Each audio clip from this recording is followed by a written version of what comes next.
हाँ जी। नमस्कार भी सभी को। कैसे हो आप सभी?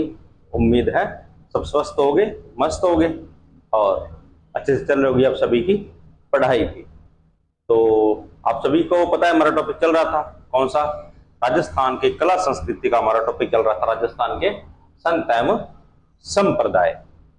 हमने इससे पहले तीन चार लगभग 4-5 क्लासें हमारी हो चुकी है और आज अगली इस क्लास में हम लगभग 5-6 संतों या संप्रदायों को और पढ़ेंगे, जिनमें हम लालदासी संप्रदाय, चरणदासी संप्रदाय, फिर आलखिया संप्रदाय, परनामी संप्रदाय, निरंजनी संप्रदाय और कानपा पंथ है, उनको आज पढ़ेंगे। ठीक है। और अगली स्लाइड में आपको 2 स्लाइडें दूंगा इसी क्लास में, तो इस स्लाइड में ये हो जाएंगे और अगली स्लाइड में कुछ और संतों को करके इस क्लास में या अगली अगर एक क्लास और बनी तो आपको मैं संत संप्रदाय पूरे करवा दूंगा। ठीक है। तो आप एक बार यहां तो स्क्रीनशॉट लो इसका।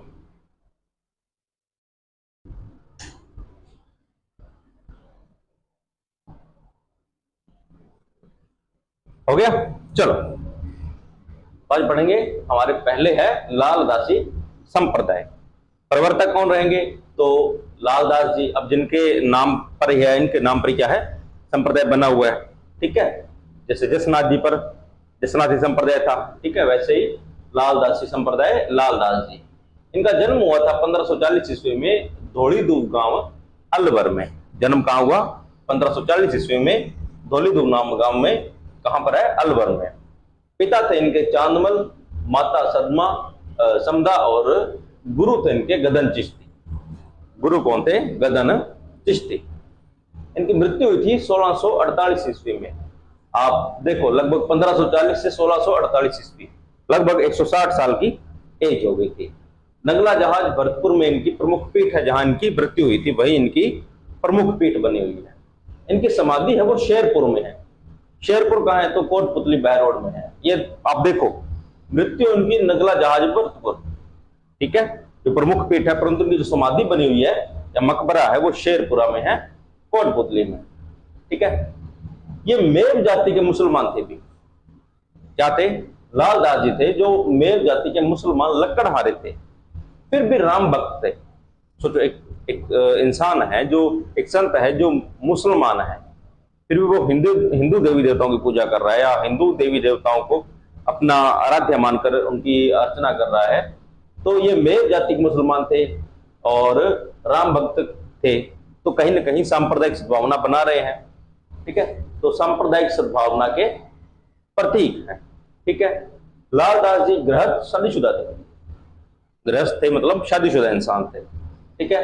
सर्वाधिक अनुयायी इनके मेव जाति के मुसलमान। वही बात है भी, जिस जाति के हैं उसी जाति के लगभग इनके क्या होंगे, आगे चलकर अनुयायी बनेंगे।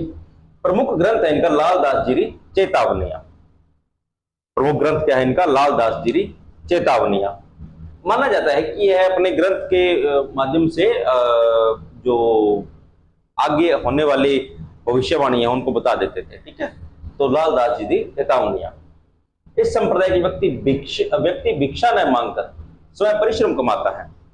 एक आपने देखा होगा जो संत होते हैं वो लगभग भिक्षा मांग कर खाते हैं। उनका काम क्या होता है कि उनको पूजा अर्चना करनी है, तो काम तो करना नहीं है, नाम जप करना है, ना काम कुछ करना नहीं। तो जैसे 2 वक्त का खाना होता है, भिक्षा मांग कर खाना खा लेते हैं, बाकी अपना समय नाम जप में या भगवान की आराधना में समय बताते हैं।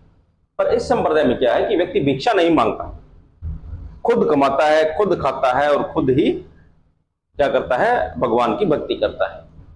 इस संप्रदाय में दीक्षा लेने के लिए मुंह काला करके गधे पर बैठाकर सवारी निकाली जाती है, वह अंत में शरबत पिलाते हैं। देखो, कहीं ना कहीं देखा जाए तो एक कंसेप्ट अलग तरीके से है कि मुंह काला करके आपको गधे पर बैठाकर आपकी सवारी निकाली जाएगी। क्यों?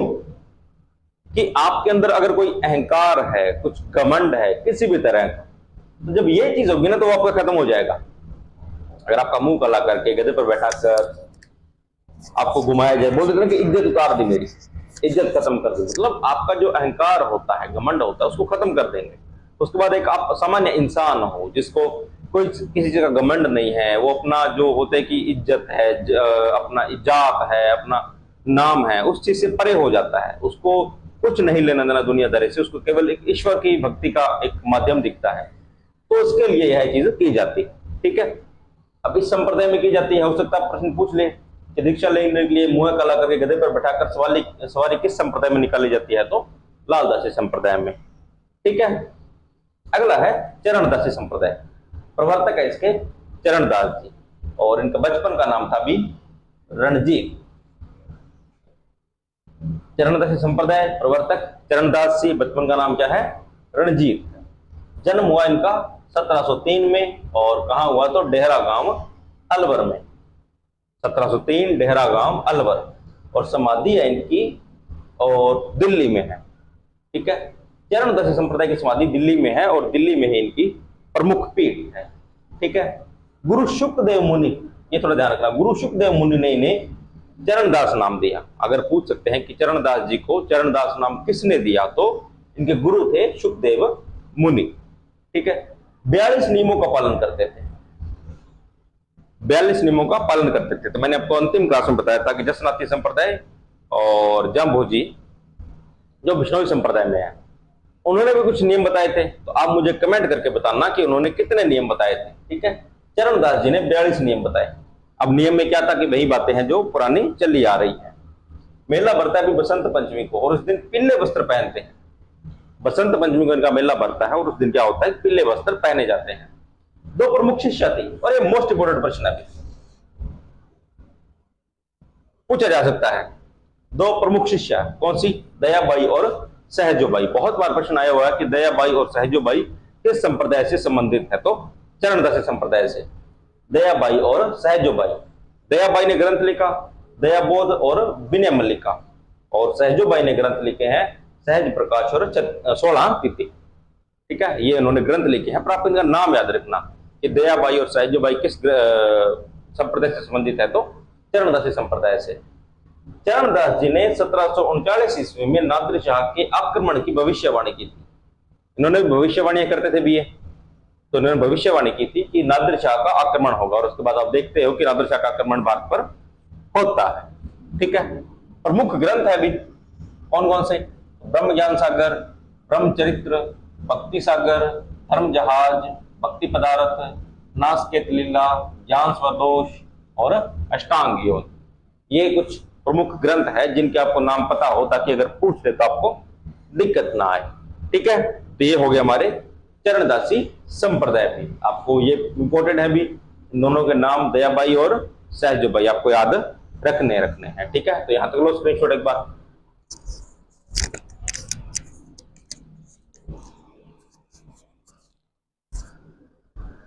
हो गया, चलो अगला है अलखिया संप्रदाय।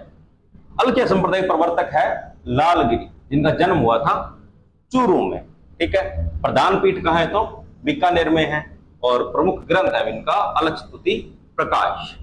बहुत कम चांस में प्रश्न बने, पर फिर भी जहां से प्रश्न बन सकते हैं वो ये 3-4 चीजें हैं जो मैंने आपको बता दी है। एक बार पढ़ लेना, अच्छे से आपको याद हो जाएंगे। ठीक है, जैसे अलखिया संप्रदाय प्रमुख ग्रंथ आप अलख स्तुति प्रकाश, प्रवर्तक लालगिरी है जिनका जन्म चूरू में हुआ था, और प्रमुख पीठ कहाँ है, बीकानेर में। अगला है प्रणामी संप्रदाय। जन्म प्रवर्तक है इनके प्राणनाथ जी, जिनका जन्म हुआ था जामनगर गुजरात में। ठीक है, अब इन एक चीज देखो इस संप्रदाय की, प्रणामी संप्रदाय जिनके प्रवर्तक कौन है, प्राणनाथ जी। इनका जन्म हुआ कहां, जामनगर गुजरात में। इनकी प्रमुख पीठ है पन्ना शहर एमपी में, और राजस्थान प्रमुख पीठ कहां है, जयपुर में। मतलब जन्म कहां हुआ है और कर्मस्थली कहां है, अलग अलग है। तो कई बार क्या होता है कि हम कंफ्यूज हो जाते हैं। जैसे उन्होंने पूछ लिया कि प्रणामी संप्रदाय का जो प्रमुख पीठ है वो पन्ना शहर है, तो प्राणनाथ जी का जन्म कहां हुआ, तो कई बच्चे दिमाग क्या लगाते हैं कि जहां प्रमुख पीठ है वहीं इनका जन्म हुआ होगा, तो अलग अलग है। अभी जन्म जामनगर गुजरात में हुआ, और प्रमुख पीठ पन्ना शहर एमपी में है। राजस्थान में कहा है, तो जयपुर में। ठीक है, उनका ग्रंथ है भी कुजलम स्वरूप। ठीक है, अगला है निरंजनी संप्रदाय। प्रवर्तक है इनके हरिदास जी, जिनका मूल नाम था हरि जी सांकला।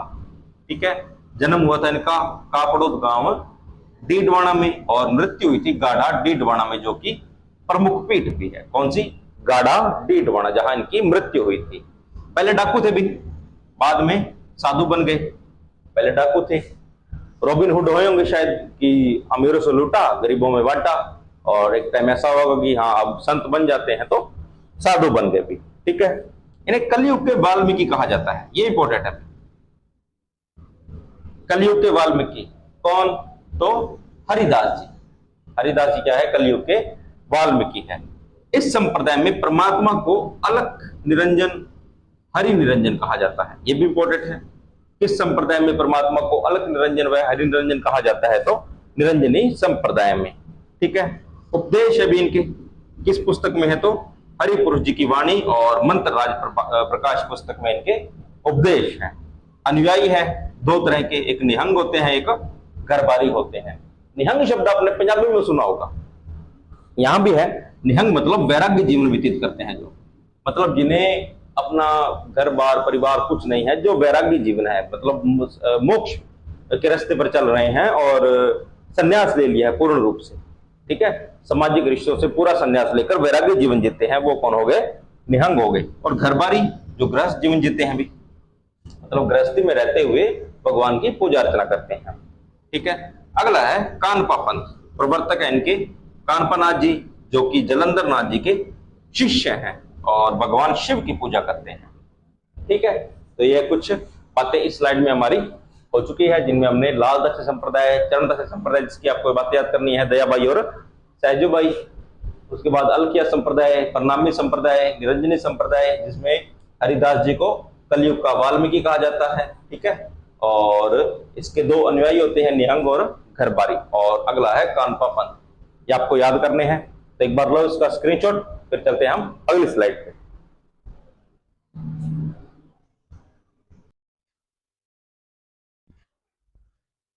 हाँ जी, हो गया स्क्रीनशॉट। चलो, तो अगली स्लाइड है, इसमें लगभग हमने सारे संतों को एक बार कंप्लीट कर लिया है। मैं अगर बोलूं तो पुरुष संतों को लगभग कंप्लीट कर लिया है, जो महिला संत है राजस्थान के वो हम अगली क्लास में कर लेंगे। तो एक बार आप इसका भी स्क्रीनशॉट ले लो ताकि आपको दिक्कत ना आए बाद में।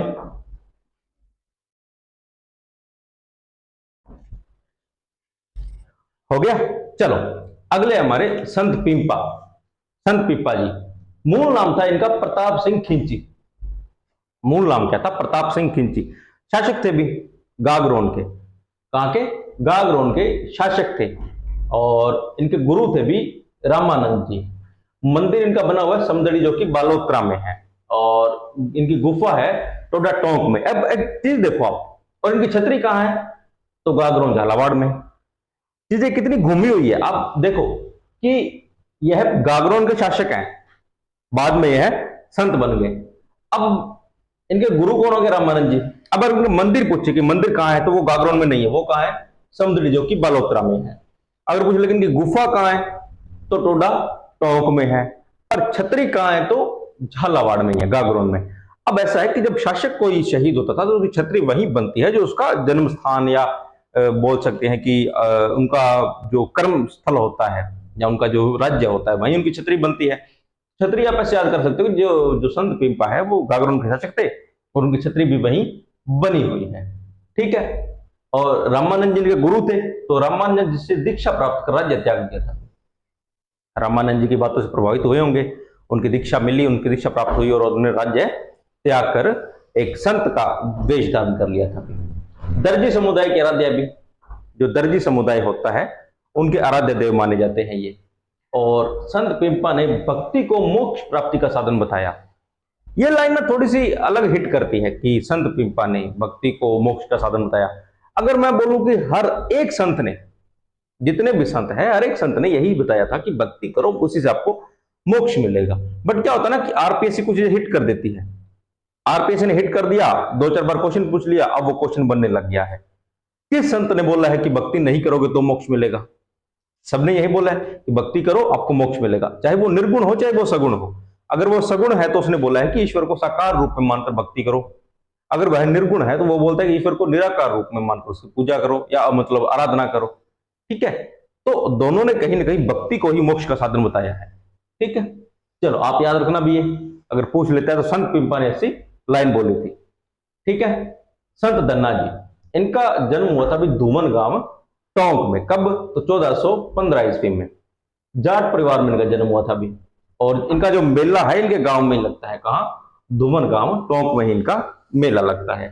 ये भी रामानंद जी के शिष्य थे भी। किसके? रामानंद जी के शिष्य थे। और राजस्थान छोड़कर बनारस चले गए थे भी ये। राजस्थान को छोड़कर बनारस की तरफ चले गए थे, वहीं पर रहकर अपनी भक्ति जो है उसको आगे बढ़ाया था। ठीक है। और हट पूर्वक भगवान कृष्ण की मूर्ति को भोजन कराया था। हट कर लिया था कि भगवान कृष्ण जब तक भोजन नहीं करेंगे तब तक मैं भी नहीं खाऊंगा। मतलब हट पूर्वक भगवान श्री कृष्ण को भोजन करवाया था। अब देखो, मैं नहीं बोल रहा हूं कि ये सच है और मैं नहीं बोल रहा हूं कि ये झूठ है। ये वदंतियां हैं भी, कहानियां हैं जो हम अपने पूर्वजों से सुनते आ रहे हैं और वही आगे चलती जाएगी। ठीक है। तो भगवान, अब मैं ये इसलिए बता रहा हूं कि आप कहीं नरेंद्र सर को पकड़ के बोलने लग जाओ कि बताओ सर आप साइंस के टीचर हो, ऐसा हो सकता है या नहीं। ठीक है। तो आप ये चीज ना करो आगे कि हाँ उनको आप बोलो कि बताओ यह चीज हो सकती है या नहीं, अकॉर्डिंग टू साइंस हो सकती है या नहीं। तो अकॉर्डिंग टू साइंस यह है, मैं नहीं बोल रहा हूं कि हो सकती है या नहीं, पर मैंने आपको बता दिया कि है सत्य भी हो सकता है, असत्य भी हो सकता है, किंवदंतियां हैं, कहानियां हैं जो कि आगे चलती है। चलो अगला है, राजस्थान में भक्ति आंदोलन के प्रवर्तक थे भी। राजस्थान में भक्ति आंदोलन शुरू करने का कहीं ना कहीं श्रेय संत धन्ना जी को जाता है। भक्ति आंदोलन इन्होंने शुरू किया था। अगले है संत माव जी। इनका जन्म हुआ था साबला गांव डूंगरपुर में। एक बार इसका स्क्रीनशॉट लो।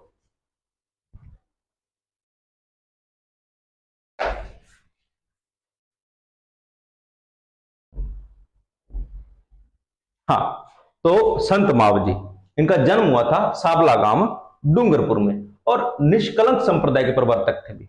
अब मैंने आपको एक लाइन बोली थी कि कई बार क्या होता है कि एक संत इतने पॉपुलर हो जाते हैं कि उनका संप्रदाय उनके नाम से जाना जाता है, या संत इतने पॉपुलर नहीं होते तो वो संप्रदाय के नाम से जाने जाते हैं।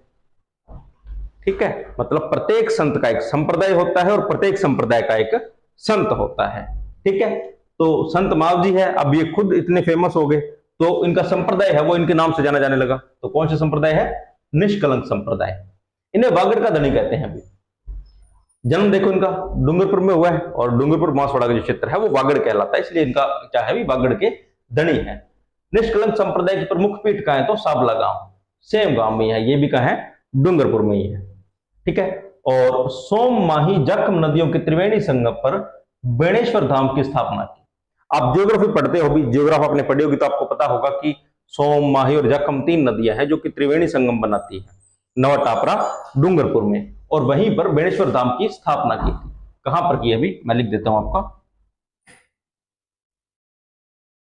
नवा टापरा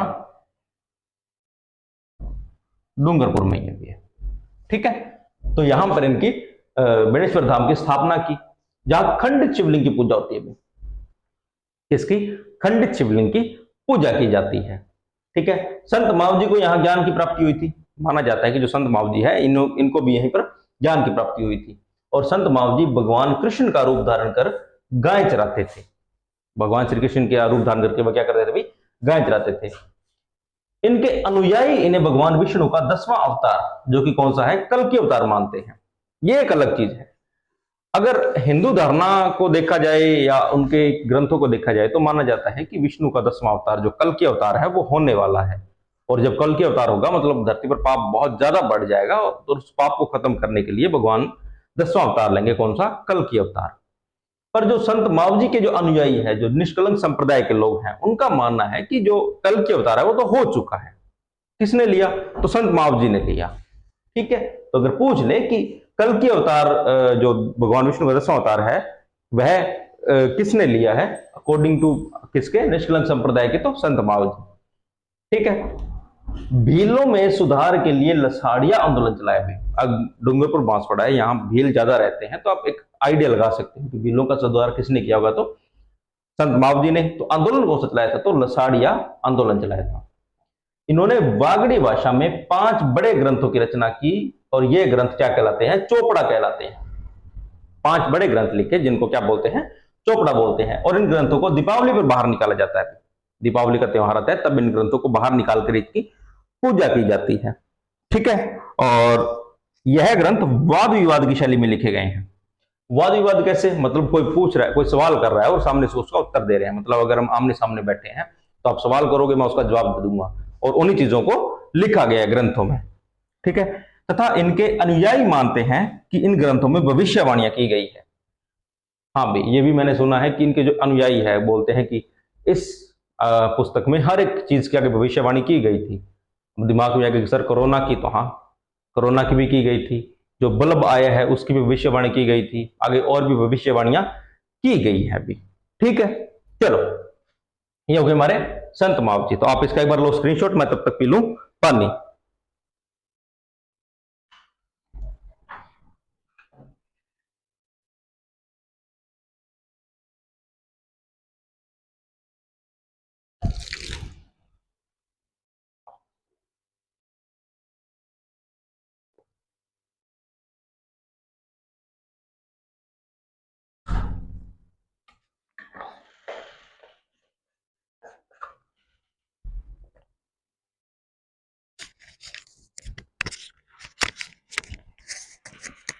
हो गया, चलो भाई अगले है संत रैदास।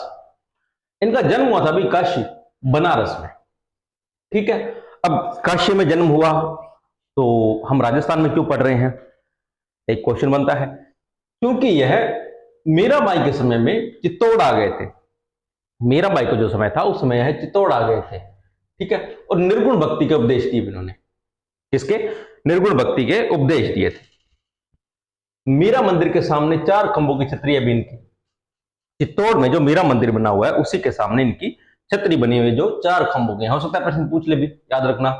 और इनकी वाणी या रचना है रैदास की पर्ची। इनकी वाणी या फिर रचना बोल सकते हैं, उसका नाम क्या है? वाणी या पर्ची। अगला है लकुलिश या पाशुपत संप्रदाय। लकुलिश भगवान शिव के 24वें अवतार माने जाते हैं। लकुलिश जो है वो भगवान शिव के 24वें अवतार माने जाते हैं। ठीक है, और जो मेवाड़ महाराणा है एकलिंग जी है वह भी शैव मत को मानते हैं। देखो 2 तरह के मत होते हैं, एक वैष्णव है एक शैव मत।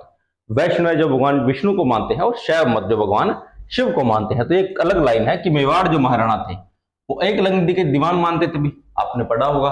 जो मेवाड़ के जितने भी महाराणा थे वो खुद को एक लिंग जी का दीवान या उनके उनके आराध्य मानते थे भी उनको, तो वह शैव मत के थे भी।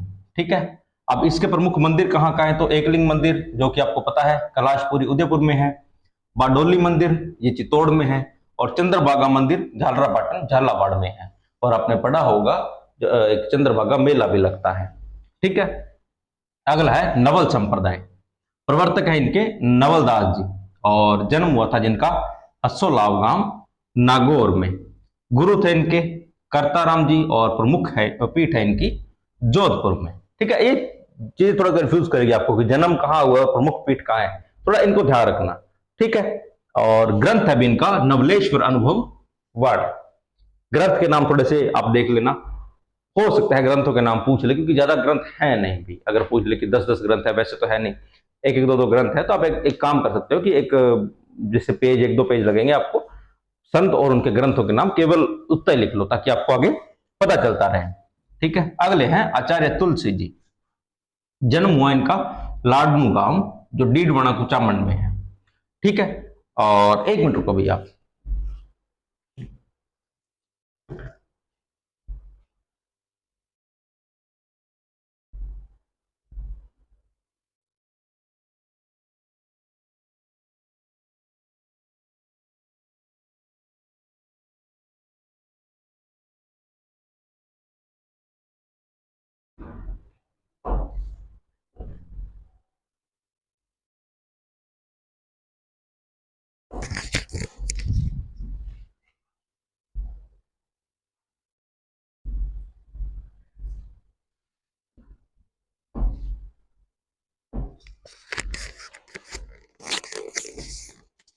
हाँ, तो अगले हैं आचार्य तुलसी जिनका जन्म हुआ था लाडनू गांव डीडवाना में। 1949 में चूरू में जो एक अनुव्रत सिद्धांत का प्रतिपादन किया उन्होंने। थोड़ा ध्यान रखना, सिद्धांत जो जो दिए हैं वो याद रखना। इन्होंने कौन सा सिद्धांत दिया है? तो अनुव्रत सिद्धांत। ये नहीं पूछेगा कि कहां दिया है, कहां नहीं दिया, कब दिया था, बट ये ध्यान जरूर रखना कि आचार्य तुलसी ने अनुव्रत सिद्धांत दिया था। ये जरूरी होता है याद करना। ठीक है, और इन्हीं की प्रेरणा से आगे जो जैन विश्व भारती शिक्षण संस्थान है लाडनू में, जो डीडवाना एरिया के हैं उनको पता होगा, एक संस्था है जैन विश्व भारती शिक्षण संस्थान है लाडनू में। इसकी स्थापना भी कहीं ना कहीं इन्हीं की प्रेरणा से हुई थी। और इन्होंने कहा था पहले इंसान इंसान है फिर हिंदू या मुसलमान, कि हम जो इंसान जो है वो पहले इंसान है, बाद में हिंदू मुसलमान सिख ईसाई ये सब होंगे। ठीक है, तो आजकल ये चीजें लोग भूल रहे हैं अभी, आजकल ये चीजें भड़कावे ज्यादा हो रखे हैं, पर इन्होंने जो बात कही थी आपको वो माननी चाहिए। हमारे संतों की वाणियों पर अगर हम चलते हैं तो ये इन चीजों को हमें फॉलो करना चाहिए। चलो अगला है तेरापंथी संप्रदाय। प्रवर्तक है इसके भिखण जी, जिनको भिक्षु भी बोला जाता है। अभी जन्म हुआ था इनका कंटालिया सोजत पाली में, और जैन धर्म की श्वेतांबर शाखा से उद्भव हुआ भी इनका। कहीं न कहीं जैन जो धर्म है जिसकी श्वेतांबर शाखा है उससे इनका उद्भव हुआ, मतलब उससे प्रेरणा लेकर इन्होंने आगे अपने जो भक्ति है उसको शुरू किया होगा। ठीक है, अगला है कापालिक संप्रदाय। ये भैरव को शिव का अवतार मानते हैं। कापालिक संप्रदाय कैसे, जो भैरव हैं उनको माना जाता है कि वे शिव का अवतार थे और शिव का अवतार मानकर पूजा करते हैं। और ये चिता का भस्म लगाते हैं, चिता भस्म लगाते हैं, मतलब जो चिता होती है उसका भस्म लगाकर घूमते हैं। इतना इंपॉर्टेंट नहीं है अभी, फिर भी आपको बता दिया है, थोड़ा याद रखना। अगला है गुद्दड़ संप्रदाय। प्रवर्तक है इनके संत दास जी, ये थोड़ा ध्यान रखना भी। गुद्दड़ संप्रदाय के प्रवर्तक पूछा जा सकता है कौन, संत दास जी। प्रमुख पीठ है इनका दांतड़ा शाहपुरा भीलवाड़ा में। दांतड़ा जो है शाहपुरा में और शाहपुरा जो है भीलवाड़ा डिस्ट्रिक्ट में है। और ये गुदड़ी से बने वस्त्र पहनते थे भी। अब ये ना एक कुछ मिस इन्फॉर्मेशन है अभी आरपीसी की तरफ से हिट की हुई। अगर गांव में किसी बच्चे से पूछ लो गुदड़ी क्या होती है तो बता देगा कि एक कपड़ा होता है, उसको बना के उसमें बहुत सारे पुराने कपड़े चद्दर जो मिल जाए वो उसमें डाल दो, उसको सिल दो, गुदड़ी बन गई। मतलब उसमें कॉटन नहीं होता है, जो हम बोल सकते हैं लुगड़ जो बोल सकते हैं या फॉर्म जो बोल सकते हैं, वो नहीं होती उसमें, उसमें पुराने कपड़े भरे जाते हैं। अब पुराने कपड़े एक कपड़े में डाल के उसका सूट नहीं बना सकते अभी आप, तो हो सकता है गुदड़ी ओढ़ते हो या गुदड़ी का वो बिछौना बिछाकर उस पर बैठते हो, ऐसा हो सकता है, पर गुदड़ी से बने वस्त्र पहनना मुमकिन नहीं है। फिर भी आरपीएस ने हिट कर रखा है तो हमें पढ़ना पड़ता है, पर जो ग्रामीण बच्चा होगा उसको उसे समझ आ जाएगा कि यह पॉसिबल नहीं है गुदड़ी के बने वस्त्र पहनना, क्योंकि गुदड़ी एक अलग चीज होती है, गुदड़ी खुद वस्त्रों से बनती है अभी। चलो अगला है भक्त कवि दुर्लभ। इनका जन्म और कार्य क्षेत्र दोनों ही वागड़ रहा है अभी। अब वागड़ कहां है तो आपको पता होना चाहिए, जो डूंगरपुर और रोमांसवाड़ा का एरिया है जो उसको वागड़ कहा जाता है। और ये थोड़ा ध्यान रखना, इन्हें राजस्थान का नरसिंह कहते हैं। क्या कहते हैं, राजस्थान का नरसिंह। किसे, भगत कवि दुर्लभ जी को। और उन्होंने कृष्ण भक्ति का उपदेश दिया था। ठीक है, तो लो एक बार स्क्रीनशॉट लो।